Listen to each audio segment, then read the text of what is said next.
That was a much younger picture of me. First of all, it is good morning. I was here probably 2016 I was last here. We had just come off the 10-year anniversary of Hurricane Katrina. And we were talking, I believe in 2016, about adaptation and resilience. From the Entergy perspective, being a Gulf Coast company, we had essentially over that decade after Katrina was thinking about the conversation around assets through the lens of risk and risk avoidance, adaptation and resilience. And there were a couple of things that we were talking about back then that are still relevant today. Climate change back then, I described it as a conversation that we get to have after your bills are paid, after your mortgage, your kids are fed and educated. And it didn't matter to us in our service territory whether you were a climate denier or you were a true believer. There was a common nomenclature that we could all communicate around, and that nomenclature was all around risk. We did a study in 2010 with Swiss Re, the McKinsey company, and Entergy played a significant role. It was called the Gulf Coast Adaptation Study, and it essentially identified about $2.5 trillion worth of assets that were at risk along the energy Gulf Coast. And we had a series of debates since Katrina around this notion of whether climate was the reason why we were having more intense hurricanes, soil subsidence, sea level rise. From my service territory's perspective and from my customer's perspective, it didn't matter whether we were arguing about what was the true cause. What mattered was we were actually experiencing the very real outcomes, the outcomes of more intense storms, thunderstorms, hurricanes, tornadoes, ice storms. We were seeing soil subsidence. We were seeing sea level rise. And along the Gulf Coast, essentially think 70 miles from the coast north to the west, Port Arthur, Texas, to the east, think about the panhandle of Florida, 40%, almost 40% of the United States energy production comes through Entergy's service territory. And what we were suggesting in that post-Katrina dynamic around the asset base was that it wasn't enough for the utility industry to be involved in a conversation about having its assets be more resilient, to be more adaptive to the changing dynamics. That the United States GDP was dependent upon not just the utility company, but the entire community. And so the conversation was a community conversation around asset resilience and adaptation. And so that point of view informed so much of the utilities, and Entergy is just a proxy for a conversation that's been going on around the country. Our experience was a proxy for that asset protection resilience debate. So generation assets, transmission assets, the things that we're accustomed to talking about. So fast forward to 2019. We're still talking about adaptation. We're still planning adaptation and resilience. My conversation with my board of directors today, as it was a few years back, is that we're still investing in a more robust and modern grid and fleet in response to evolving customer demands. And we're doing so with the support of our regulators, and for the most part through regulatory, financial business models, regulatory regimes that seek to match, from a timing perspective, the investments we make and our ability to earn a return, a recovery of and on those prudently invested capital. That hasn't changed. What's different for us? I've watched I looked at the agenda. I just arrived in Austin this morning, but I've been looking at the agenda, and I certainly have been part of the national debate around the role that technology plays in the evolution of thought around our asset base. I think the tagline under my subject was a bit of a misnomer. I don't operate under the presumption that we're using less assets. I understand how they might have come up with that thought process. It's a different asset base. So when I say we're investing in a more modern and robust grid and fleet in response to evolving customer demands, what I'm talking about is the evolving notion of what we describe as the integrated energy network and all of its various definitions. My particular company had its origins 106 or so years ago. Harvey Couch was burning sawdust to generate electricity in Arkansas. Fast forward a century later, and we think about an entire portfolio of generating fuel sources.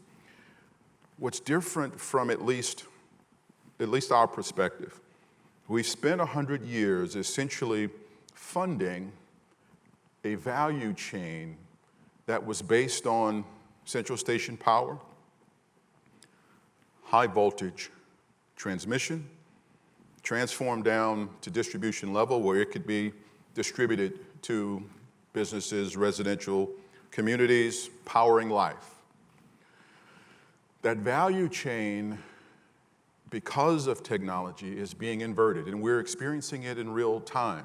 And by inverted, customers are valuing the delivered electron differently than they have in the past. And for us, what that means is we're focused not solely on the assets. Remember, value for our business, we're still a fully integrated utility company. The value chain for us was all about optimizing our assets for the benefits that were deemed delivered to customers through the regulatory regime. That has been in all of its iterations, that has been the value proposition for our industry for the last century. It has worked well. What if I told you, and the fact that you all are here means you already know it, the value chain is being inverted in our view to where we're now focused not solely on the assets as the input, but on the outcomes for customers. That's a sea change in how we've thought about and talked about value creation for customers. And technology, the conversation we have with our employees and often with our regulators and other external stakeholders, the conversation around technology gets misunderstood. We've always, as an industry, been in the technology business. And there isn't a company here or a company in our industry that wouldn't get up here and say that we've been customer-centric throughout the entirety of our careers. So there is no eureka epiphany around being customer-centric. There's no new discovery. All of a sudden, we're going to become a customer-centric company. No. What's different is technology has enabled, and the advancement of technology and the adoption rate of technology, the marginal rate of substitution concept with the adoption of new technologies has given customers and utility companies like ours the ability to transform their lives. With the short amount of time that I have, I was thinking about how might I explain what feels like a quantum shift in our business, but what really is a focus shift. 90% of what we'll be doing for the next 5 to 10 years and beyond will feel very much like what we've been doing for the last century. We still will need to invest in central station power. We still will need to invest in the high voltage interstate transmission system. We still will need to invest in the backbone system of our delivery at the distribution level. That will still have to take place. But at the same time, we have to now begin thinking about that future state where technology, and at some point the adoption rate of technology is going to happen so fast to where the asset mix is going to begin to look different. And that may sound, well, duh, what's so unique about that? Most of my career, and I've been with Entergy, I think April made 20 years for me. Most of the investments we made had 20-year, 30-year, 40-year lived assets. So you're planning into a horizon, and the conversation around prudency was through a multiple decade horizon. And from a planning perspective, certainly there are regulatory and financial implications associated with that type of investment.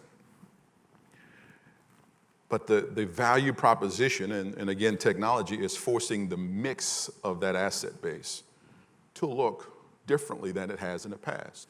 So that transition from the 30-year, 40-year lived assets to 5 to 7-year assets is where the risk, if you're not careful, of managing this complex integrated energy network comes in. We're not talking about a policy debate around whether it's a battery solution or a solar solution or a hydro solution or nth technology fill-in-the-blank solution. From our perspective as an integrated utility company, we don't have to choose one technology over the other. Because we're fully integrated throughout the entirety of the value chain, we get to ask what I believe is the right question that will continue to iterate as technology does. What is the best solution for our customers? And it's no longer a customer base that is defined along these monolithic titles of residential customers, commercial customers, industrial customers, as though there's an identity across those seams that makes it easy for us to determine what the right mix or outcome is for that group of customers. Focusing on customer outcomes means asking the question, what's the right solution mix for you, Mr. Lagarde? What's the right solution mix for me as Rod West? Or what we're seeing today, not a future state, what we're seeing today in the industrial space. Our large industrial customers along the Gulf Coast, they are a segment of one. It's not a conversation about industrial customers as a group, as though, well, there's a transmission solution for high voltage industrial customers. It's a solution, it's a segment of one. So what is the solution that solves the problem for that one customer? Any psychologist in the house, think about the inflection point. And I think I'm up on a panel shortly, but think about the inflection point where Abraham Maslow's hierarchy of needs. Anybody familiar with that construct? Think about, as a thesis, the inflection point where Abraham meets Thomas. Maslow's hierarchy, Thomas Edison's integrated energy network, and the inflection point there. That's what this entire Thought Leadership Summit conversation at the end of the day is really about. It's the framework by which we talk about customer centricity. We talk about the integrated energy network. We talk about how we're investing differently in a utility company that historically has never been truly incented to be innovative in the sense of first-of-a-kind technology. There is no reward as a utility, as a regulated utility, for investing in first-generation technology. In fact, there's a big risk associated with doing so. And anybody who doesn't believe me, a decade plus ago,